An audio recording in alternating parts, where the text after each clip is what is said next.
to contribute on this very, very important bill. Madam Speaker, the basis has been that quite a number of Kenyans, and especially with the devolution and coming up of the new counties, really suffered when they did works for the counties, build roads, build buildings. You even heard we dealt with a matter here,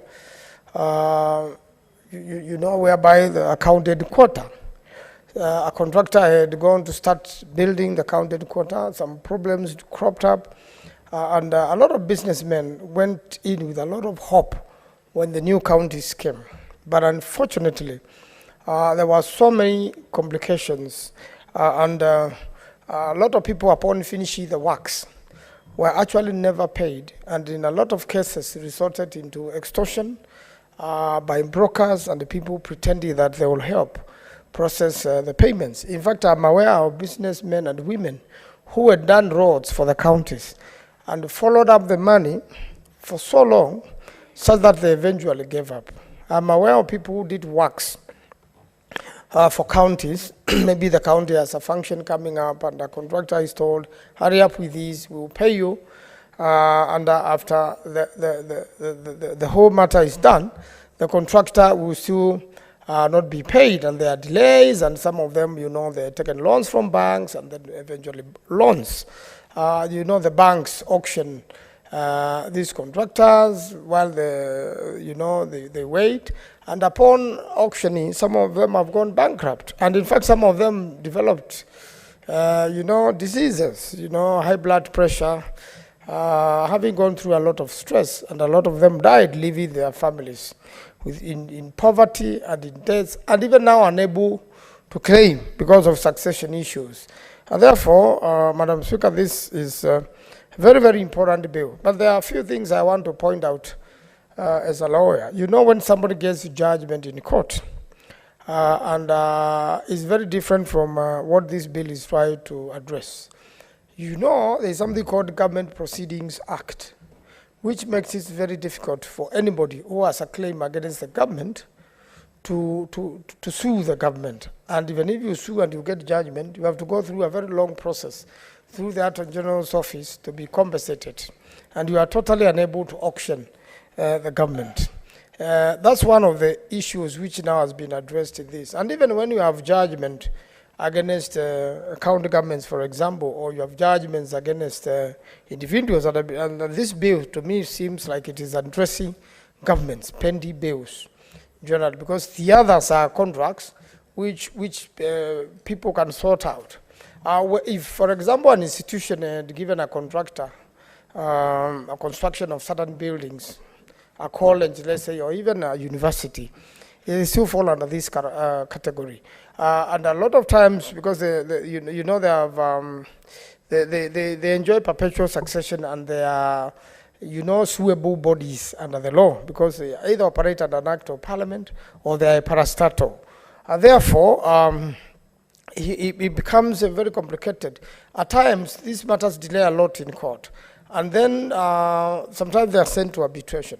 And then after arbitration, the court now can come even and award interests, to act, for avoidance of interest. Then somebody will be allowed, to be able to move fast. And when you liken this bill to that, this bill has tried to import that process after court judgment, where interests are accruing, to these prompt payments, when you must now pay within a certain time, and failure of which, then certain interest starts accruing. And it will really need a lot of discipline. And I believe during the third reading, we can amend this bill to give it more teeth. It has now teeth. It can bite, but it needs to bite more, so that you push a government entity to feel fully compelled by law to pay somebody who is clear, have worked for the government, but there is a failure to work. There's something the Honorable Mandago has addressed, and I think as a governor is very experienced. Some people also, we had very many fraudulent contractors in the counties. They will not follow the BQ. If it's a road, maybe it needs culverts, it needs maraming, it needs watering, and it needs pressing so that it can be a durable road.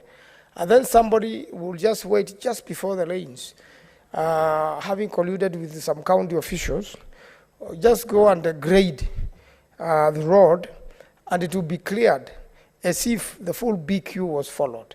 So in situations like that, you need institutions to come in. You need experts. You need, the ESCC to come in handy. Such a payment, then you'll have a justification to delay if there is an investigation going on or if there is a criminal matter which has arisen out of it. And therefore, some of the governors then, if there is transition, will come and say, sorry, we can't pay this for ABCD reason. And if we are to pay, this is the real value which was covered.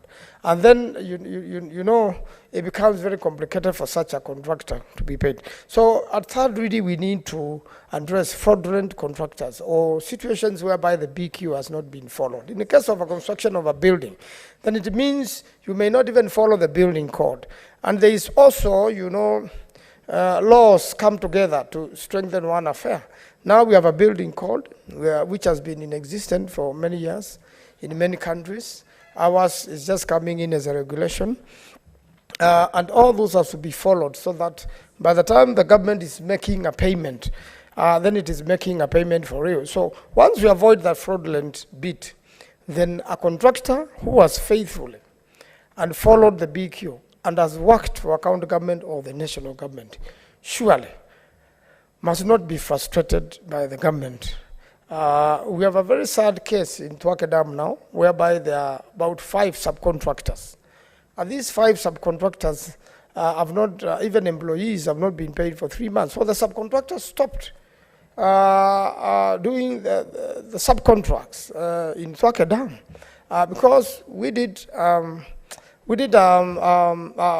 bill here for a budget for 2023, which was amended. There was supplementary one, which now removed monies, 5 billion shillings, about 5 billion shillings, funded by African Development Bank from that particular project and took it to other projects. And within a month or so, the project is stalled. And right now it has stopped, waiting for supplementary 2, which will be done when the National Assembly comes into back, and which by the time it is concluded, obviously the works will have stalled and we are in breach of contract as a government. And therefore, we want a situation whereby when there are such projects, because they are, Twake Dam is not the dam being constructed, Konza City, the same thing is happening, so that this law must also compel the government. And I have not seen that coming out very strong, to be able to honor, contracts it has with the contractors and subcontractors, and especially where there is international funding or outsourced funding, although it is subject to budget processing, then it means the government has a duty to comply with the contract. Because what happens when there is failure of compliance of a contract? It's like nobody's land, no man's land. You find that interests are accruing, the government is in breach of contract, eventually the matter may go to court, and the government will pay even almost double what originally would have sourced. So we need a situation where we need a law which compels the government to save government funding, but there not be carelessness or negligence in handling of projects. Therefore, the prompt payment is very, very important. It saves the government money, it saves time for everyone, it saves the businessmen, it helps the economy of the country, because a frustrated businessman whose bills and monies have not been paid, it means also they will not pay others and the economy will stall. But once you pay contractors promptly, they'll be able to pay the people they had employed, they'll be able to pay taxes in good time, and they'll be able to create employment. They'll solve so many problems when they are paid promptly, and they will be able to advance their businesses. But when you kill and crash almost all contractors in the country, and especially in the counties, then what are we doing to the economy of Kenya? So I believe we have to add a few things during third reading. And when we add those things in third reading, I believe this law will become better, and contractors, subcontractors will be paid promptly, and the country will save money. I thank you, Madam Speaker. Senator Eddie.